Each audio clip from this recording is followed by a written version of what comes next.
Welcome to Brown's Neighborhood, where Daniel Butchie Brown is the host.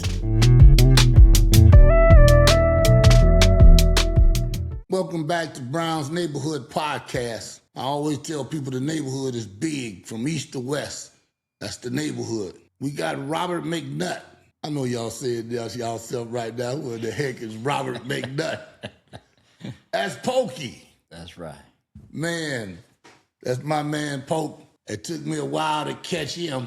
When you go deep sea fishing, you gotta wait and let him get on the bait, and then you can roll him in. But Poke, man, I'm glad to see you. Thank you for coming on the Brown's Neighborhood Podcast. You're welcome. And we want to know about the life of Poke and some of the challenges, of life. Because when we come on the Brown Neighborhood Podcast, we keep it real. We just tell it like it is.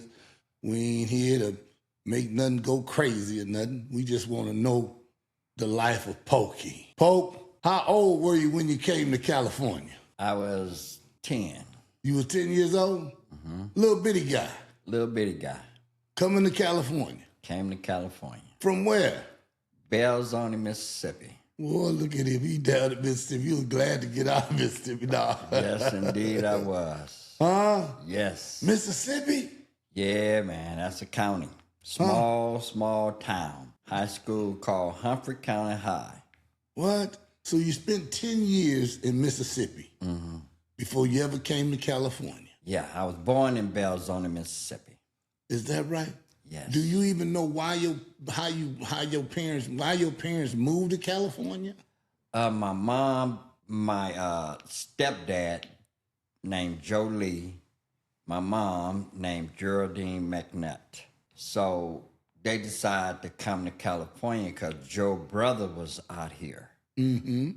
So we drove from Belzoni, Mississippi out here.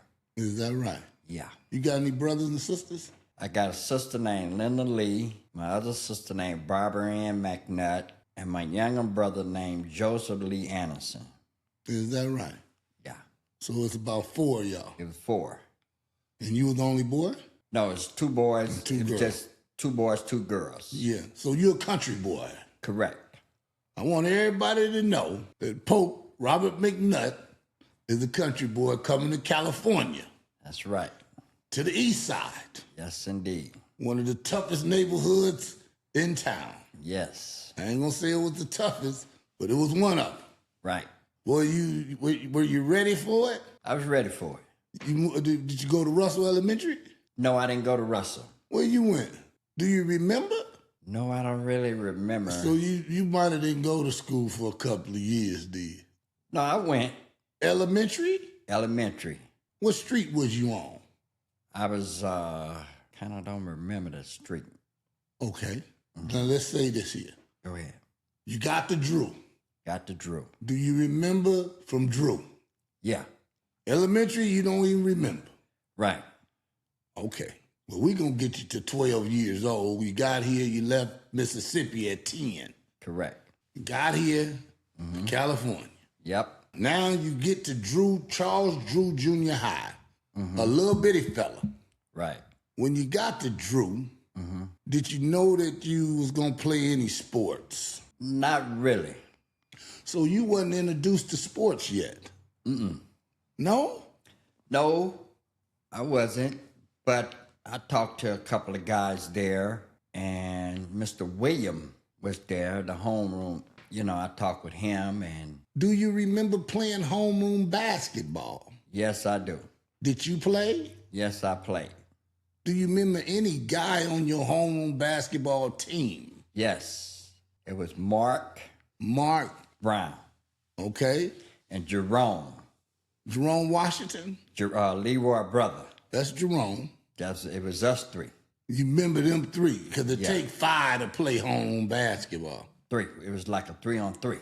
Well, I don't know where you was at, Poe. We was on 5-on-5. But hey, at least you remember 2 of them. Okay. Because when you get going down this road, man, you got to get your memory together, Poe. That's true. You know what I'm saying? With you. You was in homeroom right for 3 years. Did you go to Drew in the 7th grade? Yes. Well, let me ask you this. Who introduced you to basketball? I hung out with Jerome and Mark. And that's how you started playing basketball? That's how I got infected with it. And I stayed at it.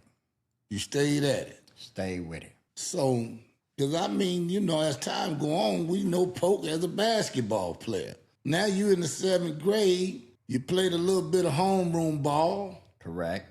I want to ask a question. When did you start playing baseball? I started playing Little League baseball when I was like 10. Where at? Belzoni, Mississippi. So you did play baseball in Mississippi, Yes. but not basketball. I played a little basketball down there. So that's where you learned to start playing ball. Right, correct. So how old were you when you think you started learning sports? 8, 9, and 10, I played Little League baseball. You did. Yes. Were you any good? I played very good. In Little League. Yes. So you knew how to play baseball. Yes. Did you play Little League basketball? Yes, I did. Were you any good? Very good.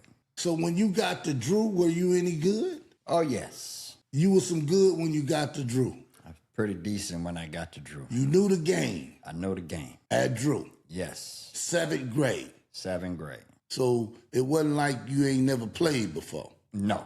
Well, you better wake up, Polk, because you on the Brown Neighborhood Podcast, and we want to know what's going on with you, man. Okay. Don't you get so relaxed like you want a cup of coffee. No, I'm not. You know what I'm saying? 'Cause we ain't got none. Right. Okay? So you get to Drew, you meet Mark and Jerome. Correct. Yes. Okay? I was still at Russell when you was in maybe the 7th grade. I think you 1 year ahead of me. Did you play any after-school football? No football at all. I wouldn't either, Polk. If you was that little as you were, they would have knocked you around. But you got there and you played basketball. Played basketball. Okay. So when did they begin to know who Pokey was in basketball? What grade? In the 8th grade and 9th grade. You finally was coming out a little bit. Yes. How you know you was coming out, man? So practice make perfect. Did you try out for the team? I tried out for Alvin team. Did you make it? I made the team. In the 8th grade? Yeah. You did? Yes, I did. Do you remember anybody on that team, I Pokey? remember Alvin Craig. Oh, you remember Alvin Craig?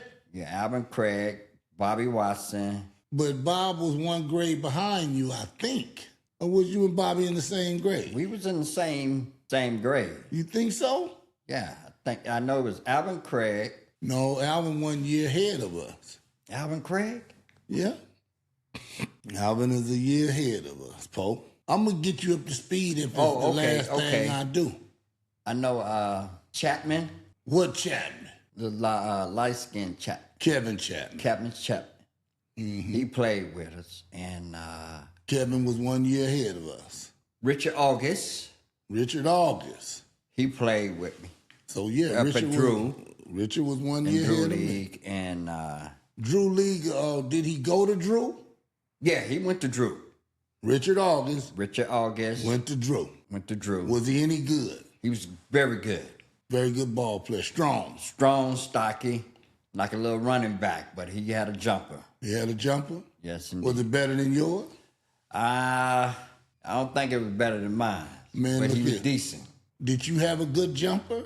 Oh, yes, sir. You did? Yes. Were you quick? Very quick. Huh? Very quick. I want to know how you gotta. I ain't gonna speak up for you. You gonna have to speak up for yourself. Yes. Because if you play with any of the guys that I know now ahead. in the 7th grade, you got introduced to the guys. Yes.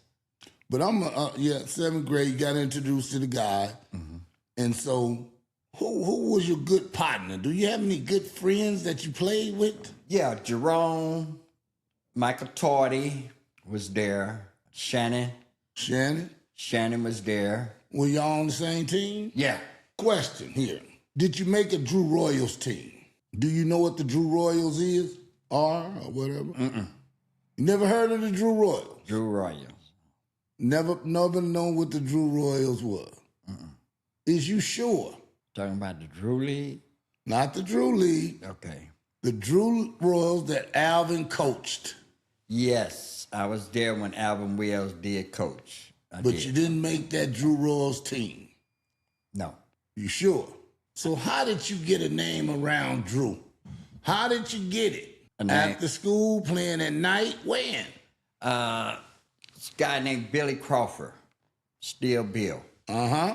He was like a big brother, tucked me under his wings. Okay. And he took me to the gym. You know, every time the gym was open, he took me there. So I kept going to the gym, playing in the pickup ball, a lot of pickup ball. Okay. At this age, how old were you? 16. Okay. 16 and 17. That's when Bill took you under his wing. Yeah. So then when you was in Drew, you was playing, but you knew these guys and you was just playing with them. You wasn't on the Royals. You hadn't came out yet. No.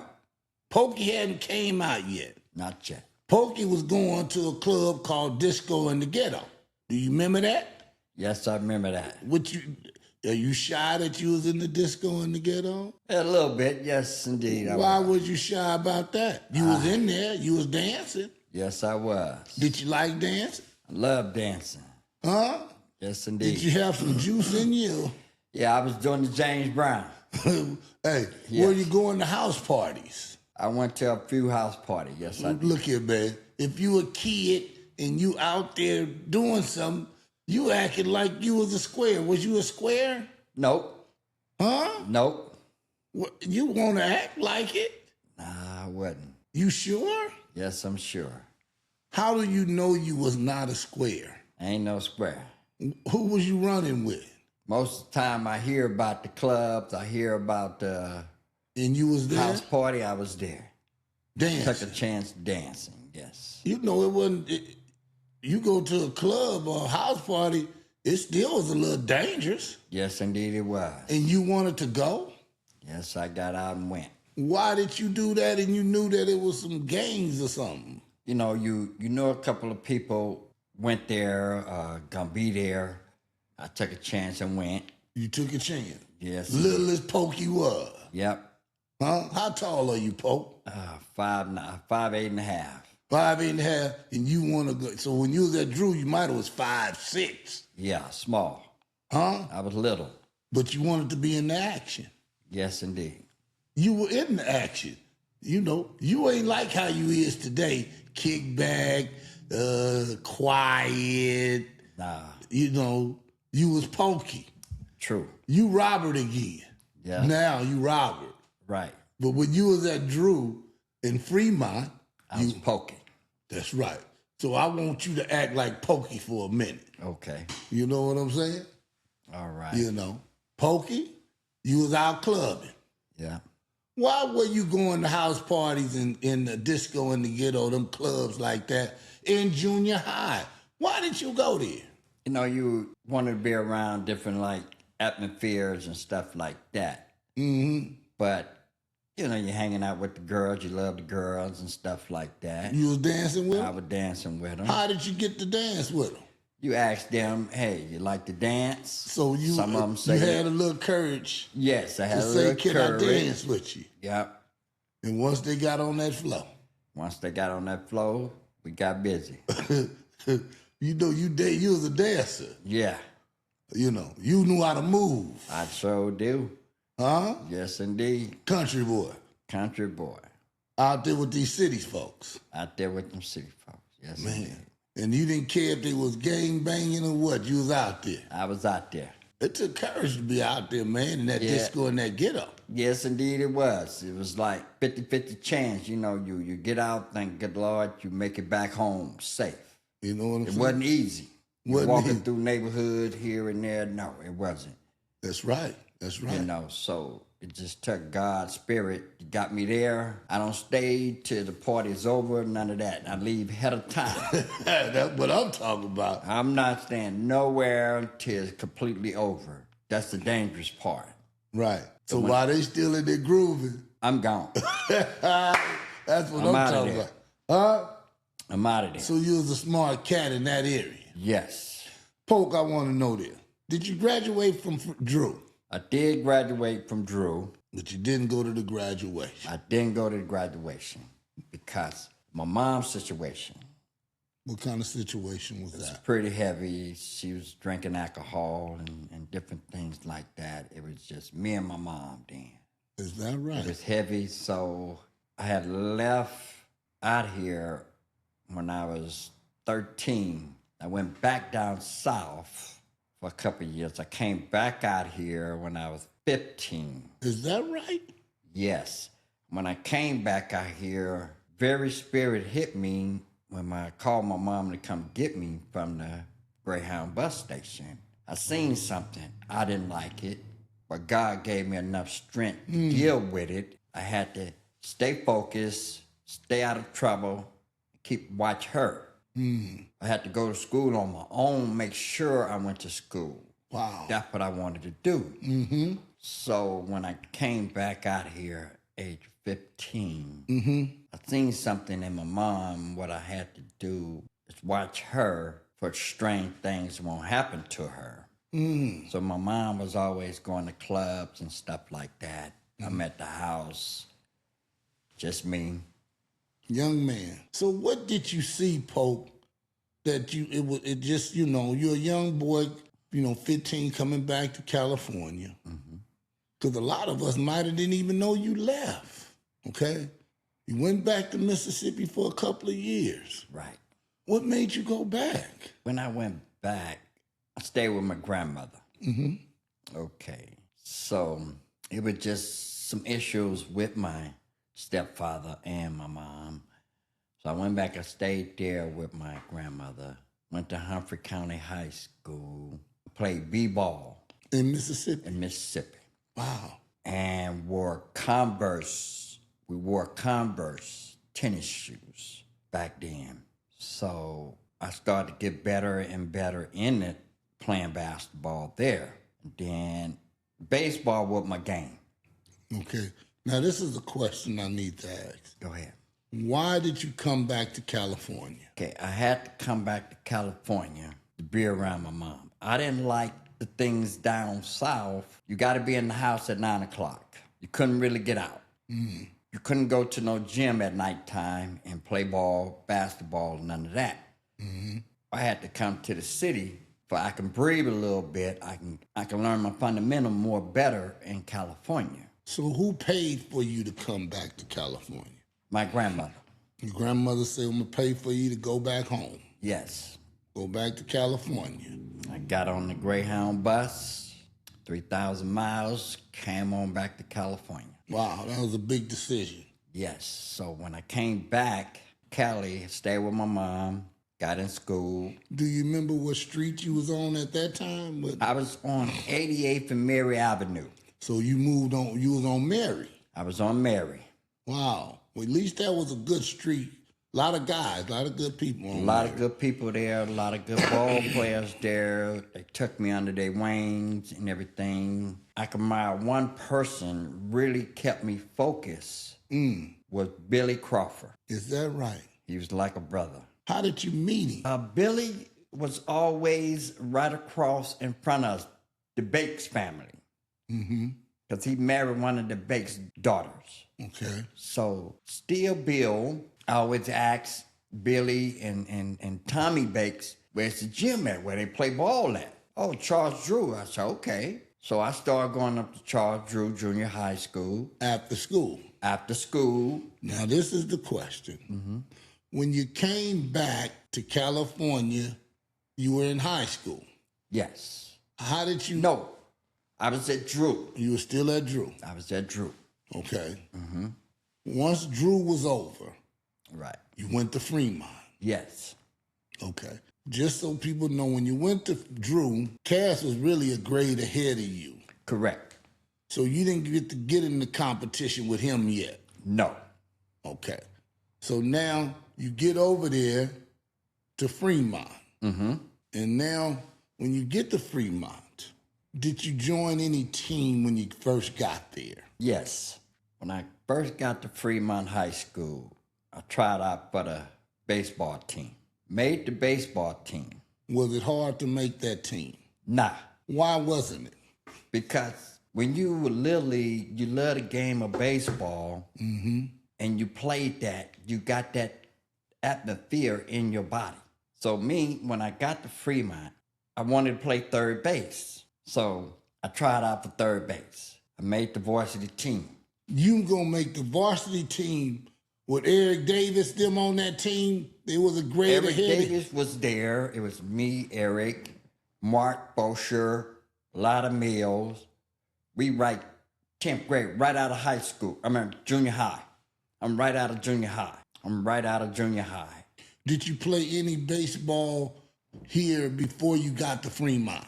Before I got to Fremont, I played baseball, team called the Black Sox. And where was this? That was in South Central. Do you know what park? It was right over there over there by 88th and Mary Avenue, right in that area, in that same area. Was it? Yes, and the guy named was Obie Anderson. I'll never forget, we was Little League baseball team. We go around picking up game banging guys over by Real Rogers Park. We made a nice team. We had picked up Daryl Strawberry, Michael Strawberry, Running Strawberry, played on the baseball team with us. We was Little League and we stayed together till we got like 15 years. We played at Green Meadow Park, Manchester Park. That's how a lot of guys got real good because we stuck together like a family. So you did play ball at Green Meadows Park and and all of that. Yes, I did. Okay. In order to get good, like I say, the Black Sox.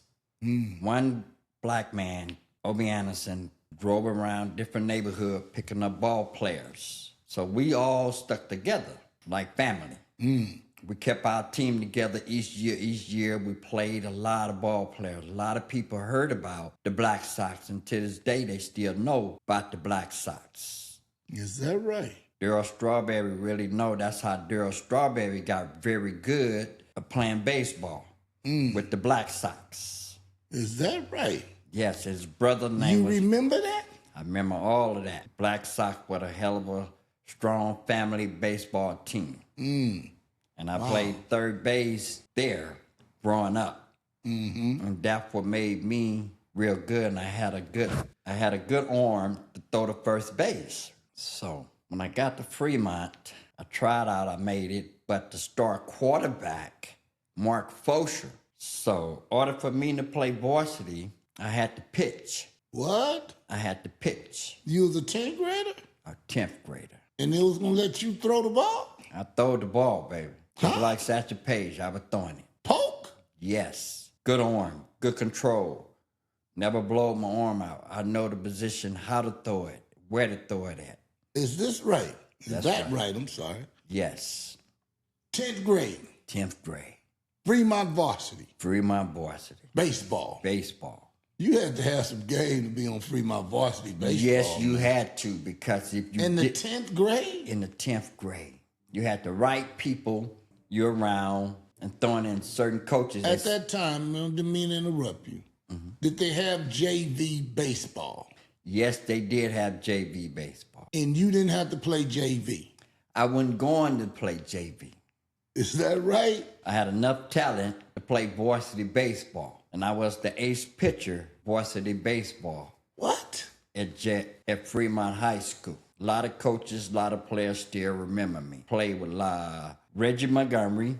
He was on varsity baseball. He passed away. Me, Reggie, Eric Davis played shortstop. Mark Fosher played third base. Mill played. He was the back catcher.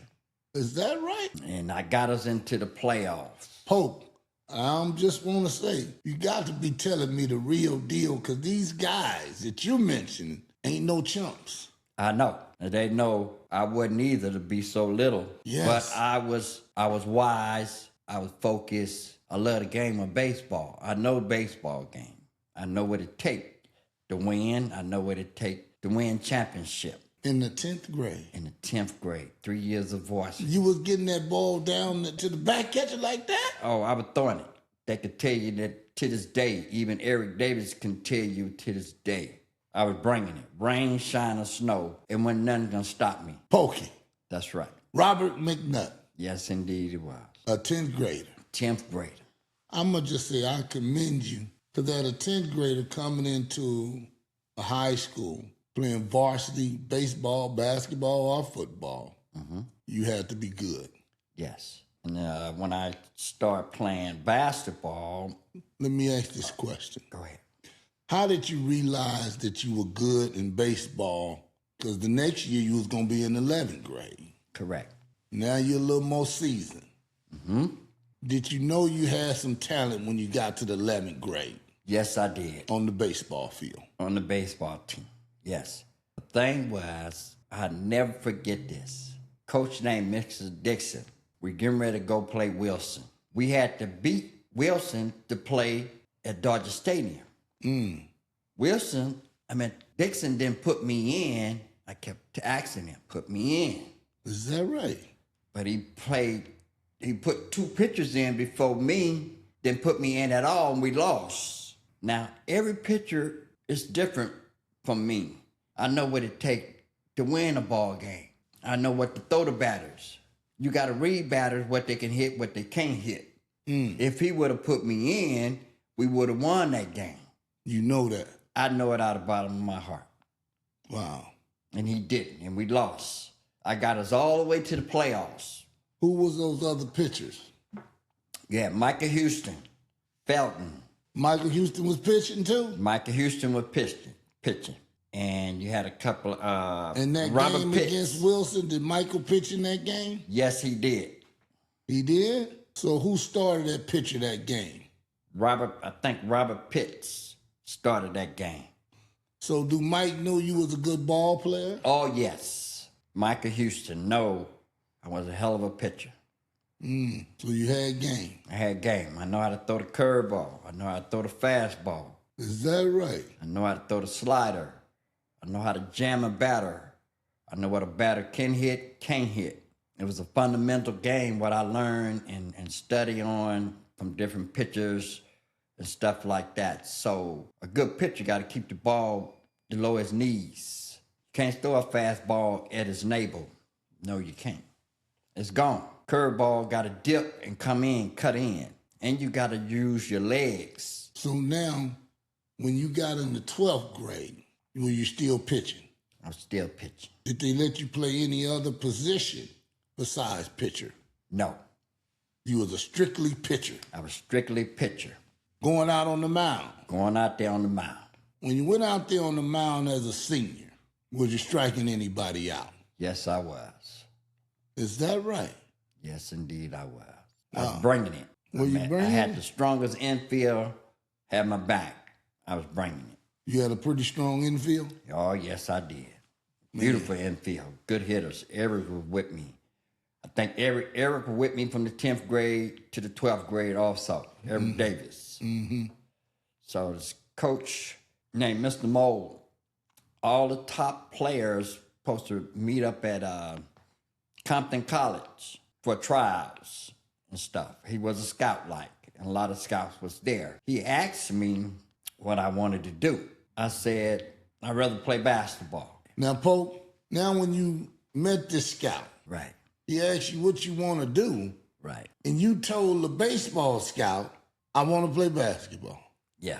What in the world did you do that for? You know, I don't know. I said the same thing to myself.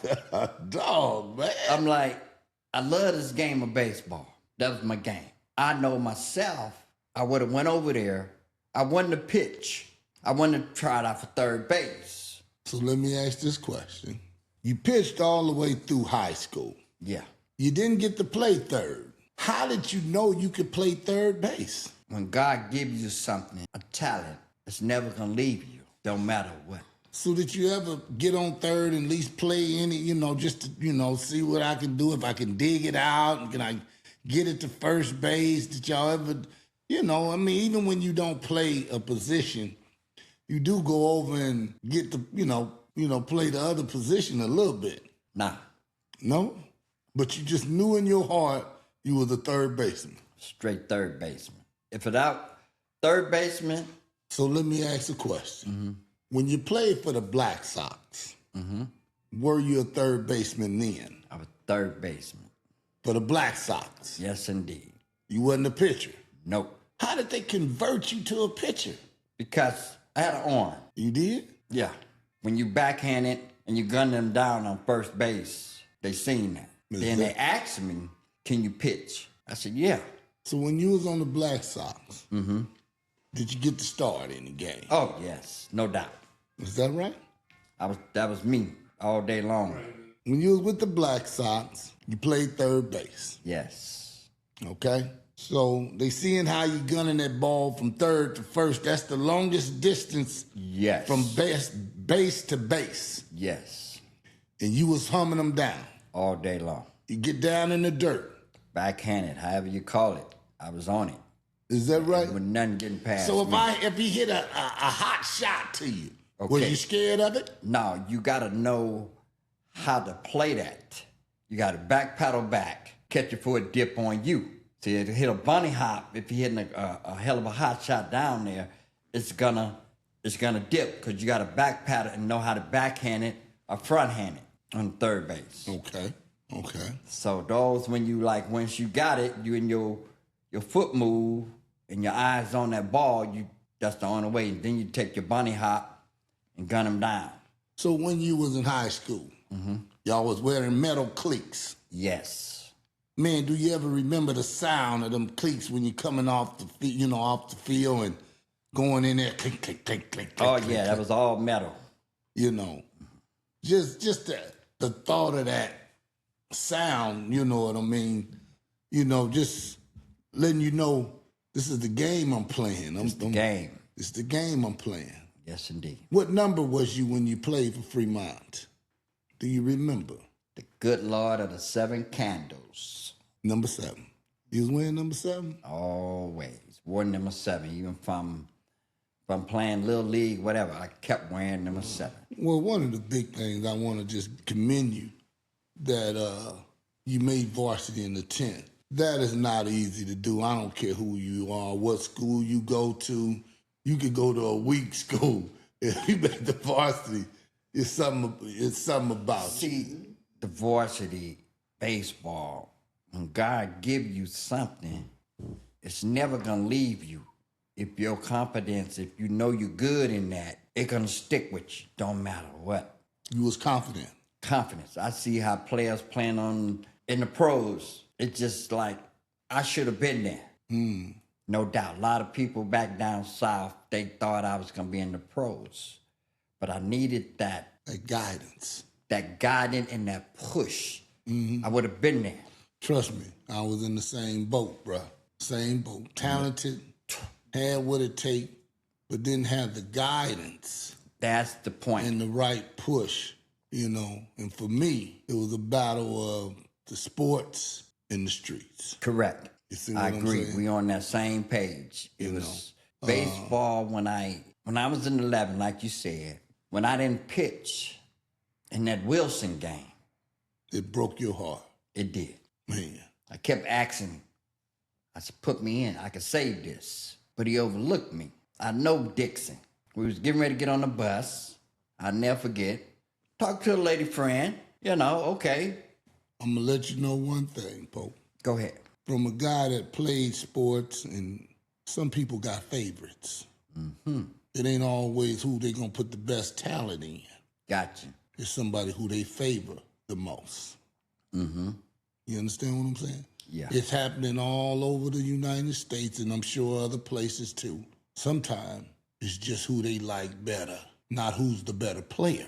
Right. And some people, that happens to them, and it can change the course of your life in that situation of somebody having more favor to them than you. It don't only happen in that. It happened in the good Lord too. The Lord have his favors. And that's just the way it is. You know what I'm saying? I mean, but that means we don't give up. No. We keep pushing. And maybe sometime God say, I got something else for you to do. Right. Because that way may not be the best way for you. We don't know. But as we go back, and I want to make sure this is acknowledged, when you came back to California, your mother has a situation. Right. Who was that father figure of a friend to you? Billy Crawford. Sometimes things are like that. needs to be heard and said. That may keep another man's life going. You understand what I'm saying? When this is broadcast, Okay. you may not know it. Mr. Crawford need to hear that. Yes. Without him, I wouldn't know where I would be. He got me into junior college, LA Trade Tech. I played ball for that. And he worked at Fremont a little bit. So I stayed under his wing. He stayed under my wing. 24/7 on that. He stayed right there with me. And that's how I got to know the neighborhood and everything. Ren and all the other guys there, we took it like a family. Okay. And what we did, once the gym started open, a lot of us started going up there playing ball, getting better, working out. And that's what got me playing my basketball. Hold on. Okay. Because we're going to get back to your basketball life. I just wanted to get to that baseball and how that life went for you. Okay. Now, as we go back, get back to Drew, get back out here. As we said before, you was out there doing your little club thing, dancing and party, messing with the girls. Yeah. You know what I'm saying? Sometimes girls grow you up. Yep, they do. You know? Because who you had to dance with? You dance with the girls, right? You had to dance with the girls. You had to ask them if they want to dance, didn't you? Yeah. But you just couldn't find that girlfriend you was looking for. Not the right one. Not the right one. Well, look here. Don't feel bad because some of us is 40 and 50 and still ain't found the right one. But I did find the right one, but some things happened. What happened? Okay. I left from South Central. I was hanging out with me and Cass, lady friend, stayed over here where I met this girl off of 73rd and Western.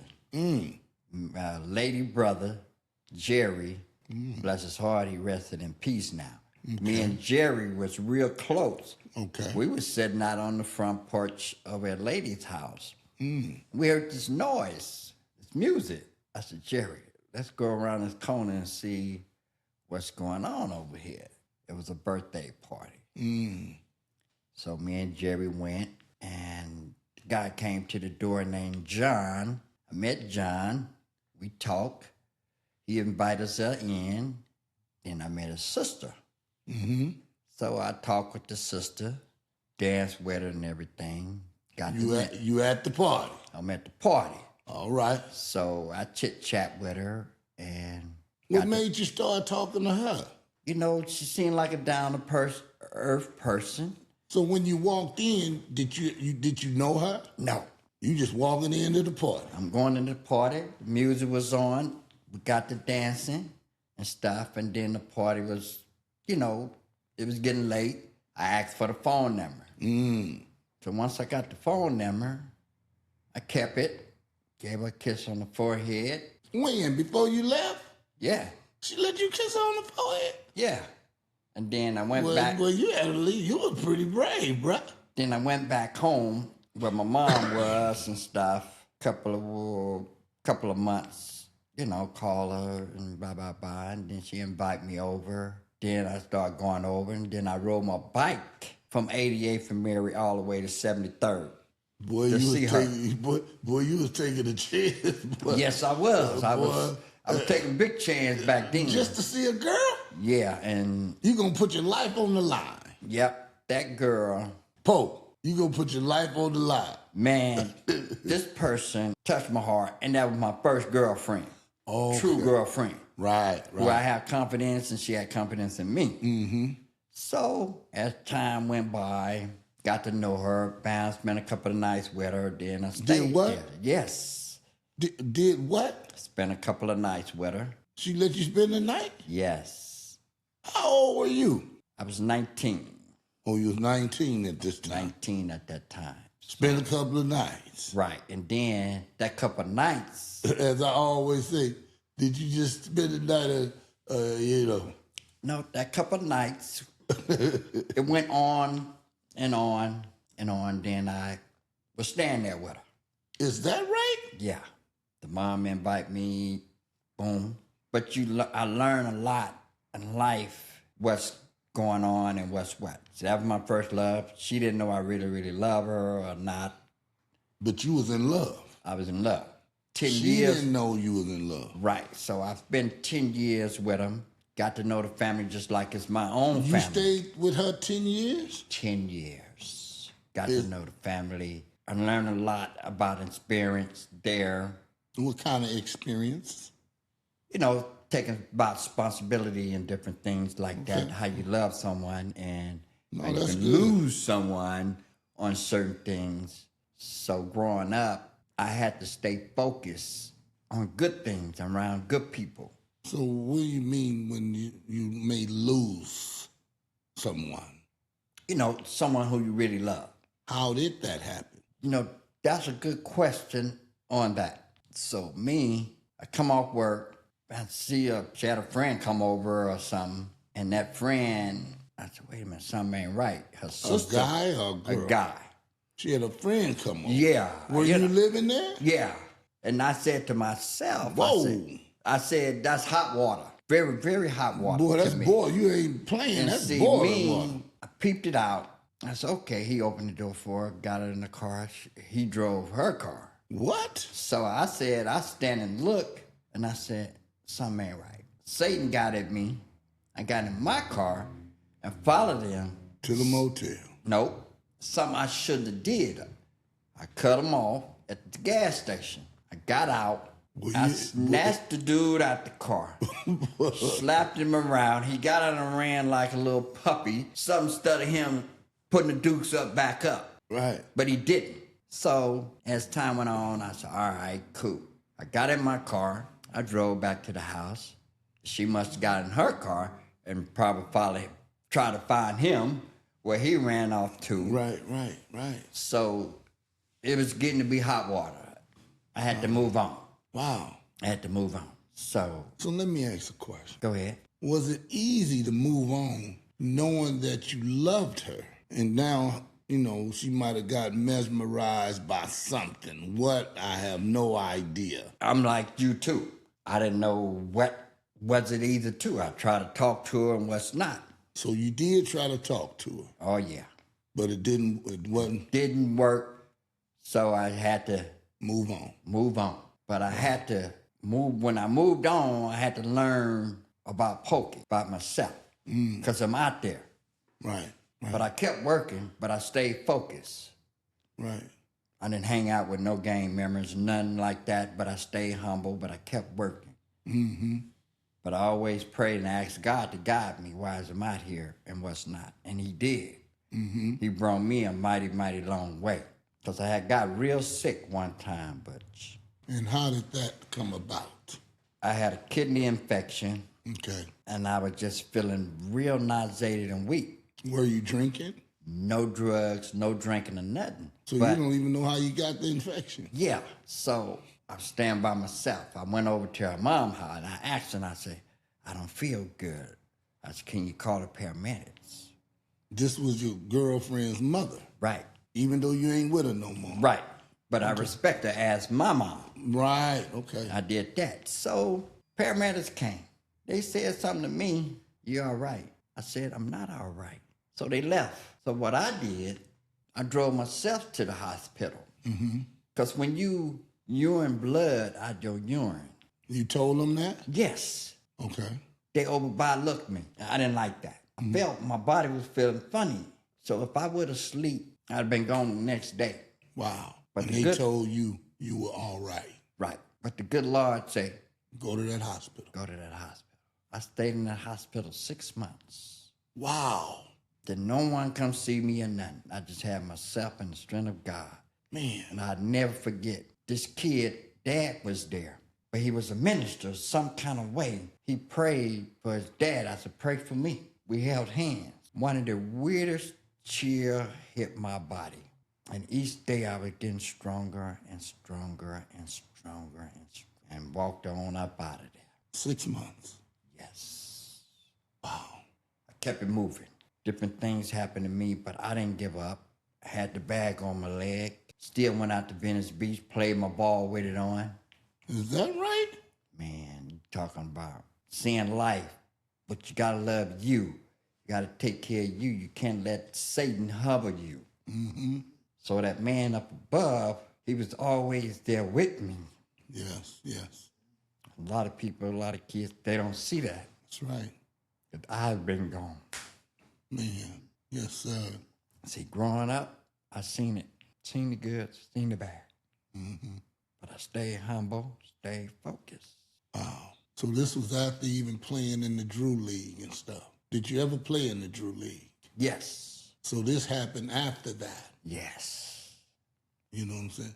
Do you think the woman that you love played a part, not making you sick, but we don't know where the infection come from. Right. But you know, sometimes when love hits you and it go the other way, it makes all kind of things go bad, you know? Right. But see, what I learned is it's what you eating, drinking, too much sugar and coffee drinker, stuff like that is meshed with your system. Drink a little bit. I used to drink a little bit, but not no heavy drinker. And now when you're going out and stuff. So then when he said my kidney was bad, but it was bad enough. An infection. When that infection hit me, I'm like, hey. It had to be pretty bad, Pope, for It 6 was. months. Yes, it was. I went there to the best doctor in Inglewood. I drove myself, and they got right on me. Them doctors came out, they checked this, they got right on what the problem was. Wow. Thank the good Lord of that. Thank God. Man. They checked everything, what, came me through, told me what I got to do, lay off of this, lay off of that. I was a soda drinker. Mm-hmm. You know, soda drinker with the acid, it ain't too good for you at all. So they told me what to do. Well, you helping me right now. Hey. You know, because I'll drink me one of them a day and sometimes two.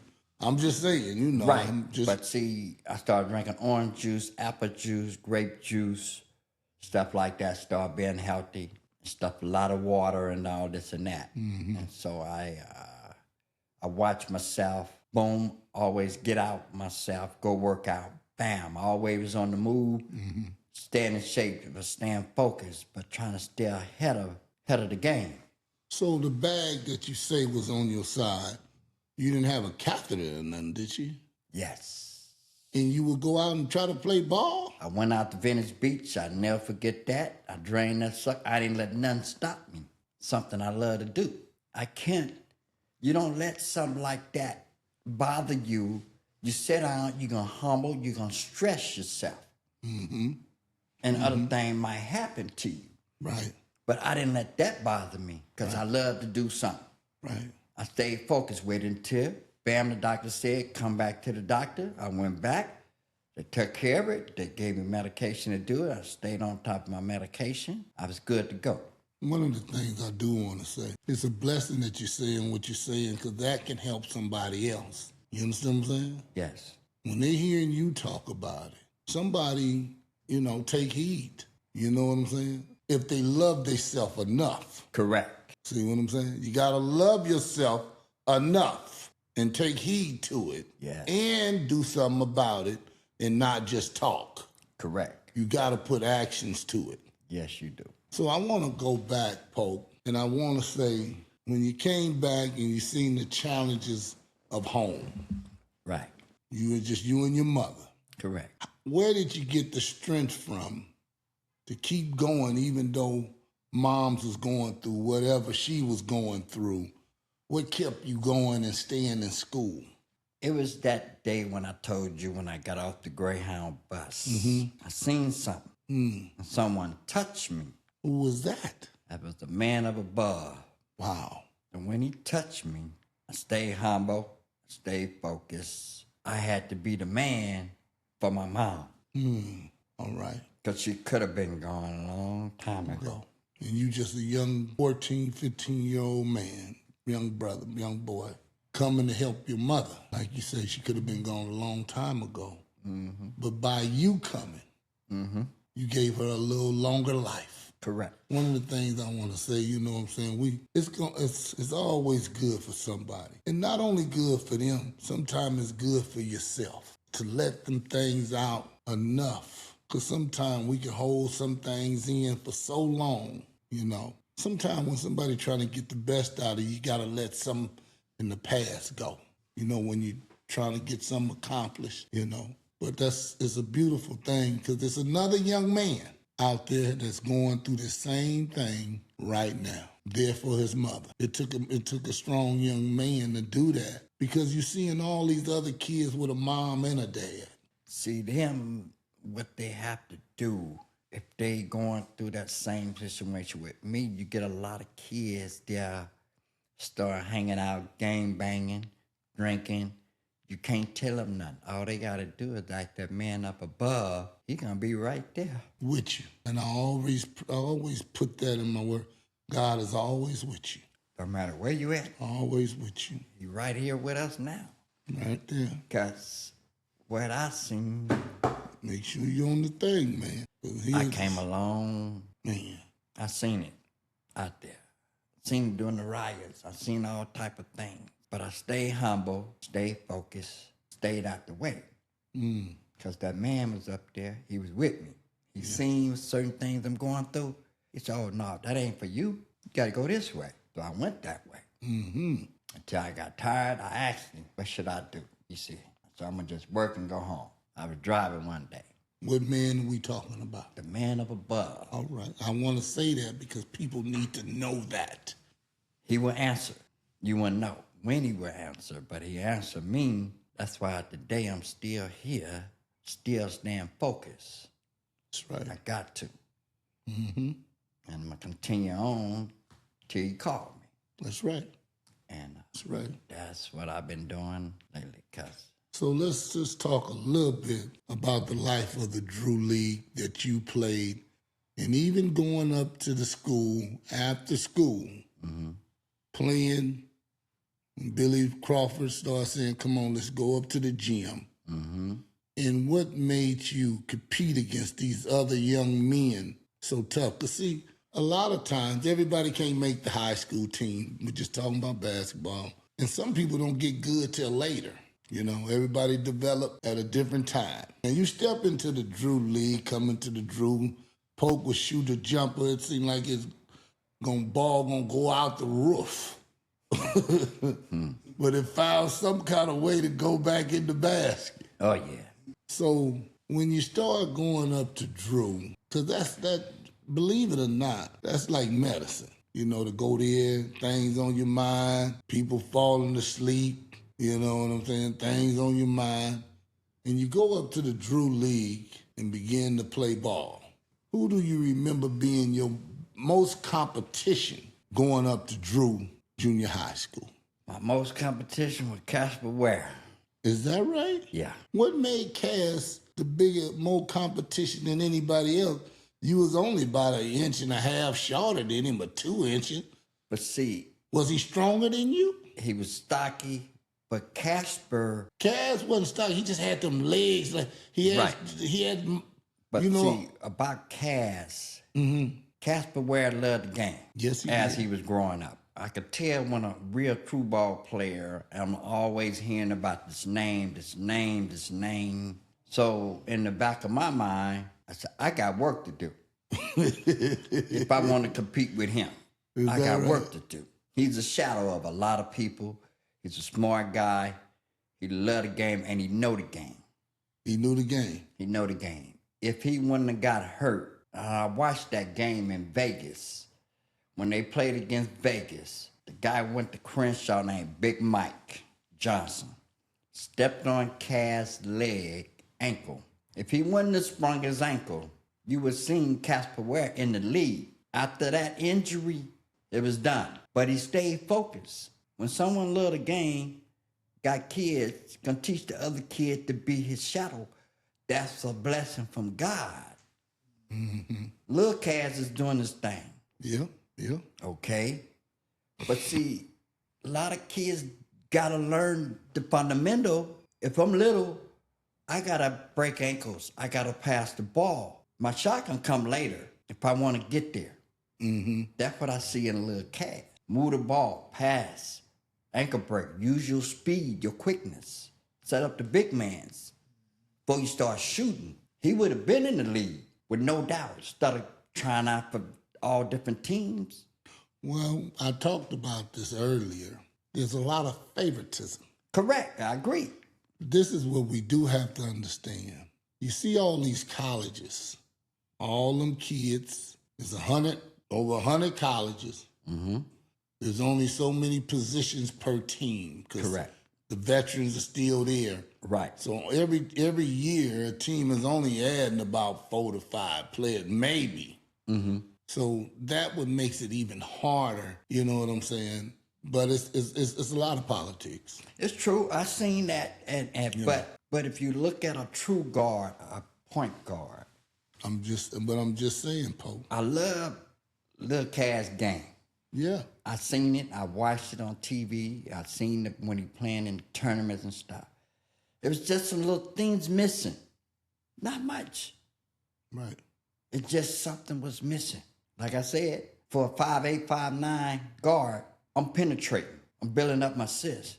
I'm using my quickness. I'm going to pull up at the top of the key. 15-foot jumper. Bam. That's all what he needed. It was just a hair off. Well, let me say this. He is doing that overseas. Oh, see, overseas. Hold on. Okay, go ahead.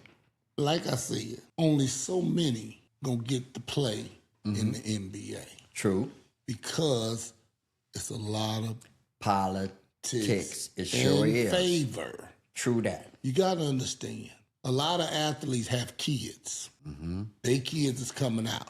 Right. Those kids finna get their shot. Bryce, he going to that NBA. Who? LeBron's son. Okay.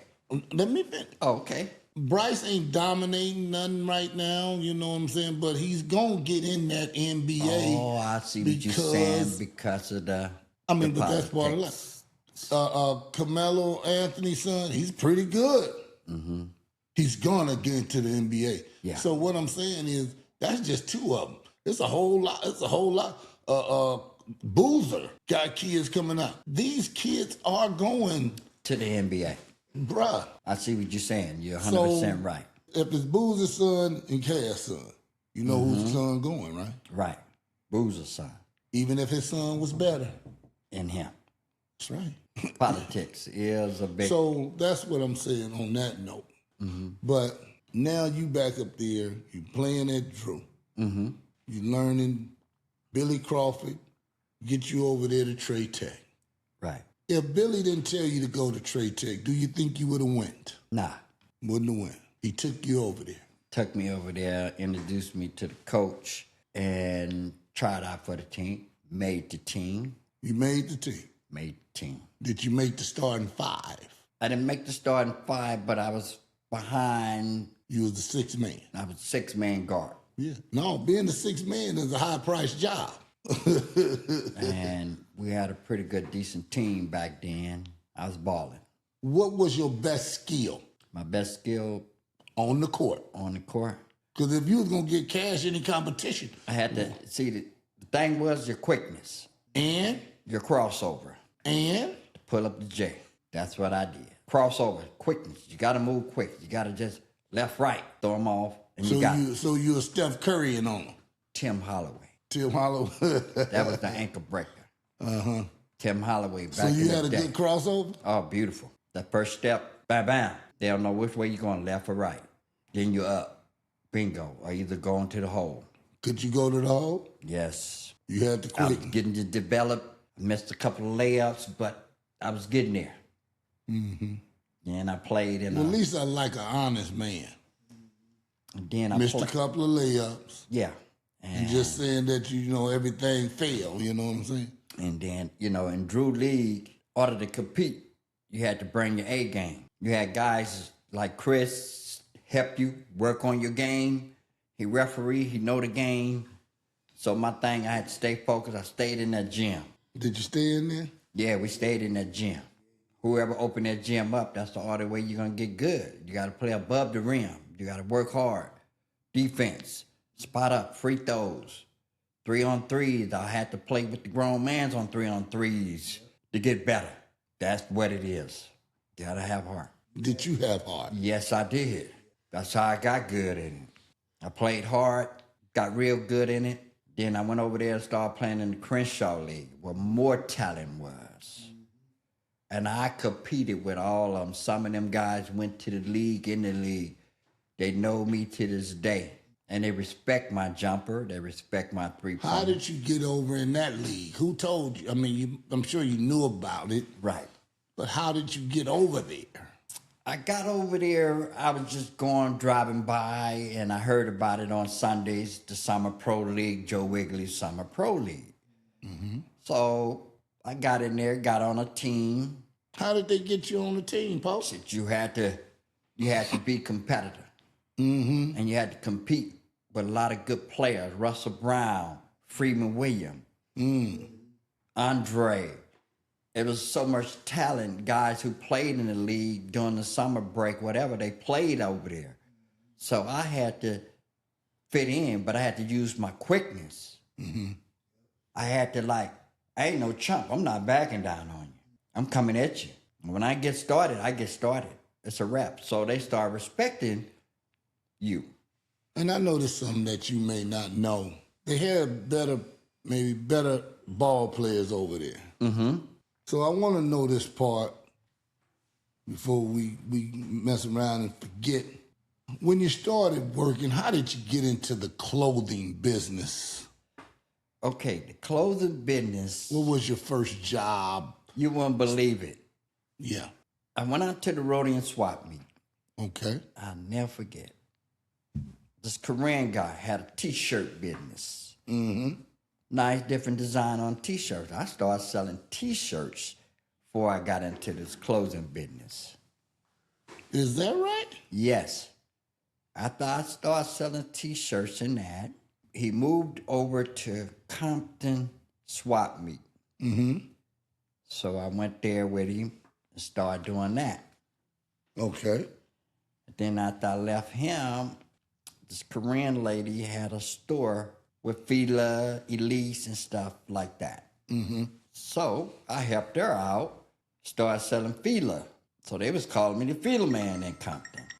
I was there at Compton Swap Meet for about, I think, 5 or 6 years. Is that right? I was out there, yeah. But I stayed in the gym. I worked hard, met a lot of athletes playing pro ball to this day respect me. Even Byron Scott respect me to this day. Because he went to Morningside. I played against him. They had a summer pro league up there. I brought the A game. You got to bring your quickness, A game. The jumper was sweet, everything. Couldn't too much people, ball players, say nothing negative about mine. Right. But I could have went overseas and played. Then maybe got a couple of shots at the league and stuff. Right. We're going to get ready to get out of here. Man, you said some really wonderful things, though. Even to open up about your personal life. I want to say thank you for that, because somebody need to hear that. A young man, it's a lot of things you said that somebody needs to hear. Man, my thing is hang in there, stay strong. Yes. It's always good to see you. And I want to say, man, I really thank you for coming on the Browns Neighborhood Podcast, because believe it or not, somebody want to hear Oh, man. what Mr. Robert McNutt, a.k.a. Pokey, has said. Yes, because in order to stay humble, you got to stay focused, stay believing in God. God got you, guiding you the right direction. And that's one of the biggest things that I love that you always mention is God Almighty. So until next time, we never know what God has in store for us. Yeah. But I'm just saying, I thank God for the Browns Neighborhood Podcast. And it can't get no better. Well, it can get better because God is in control. And we want to say, Lord, thank you for the Browns Neighborhood Podcast. Until next time, God bless.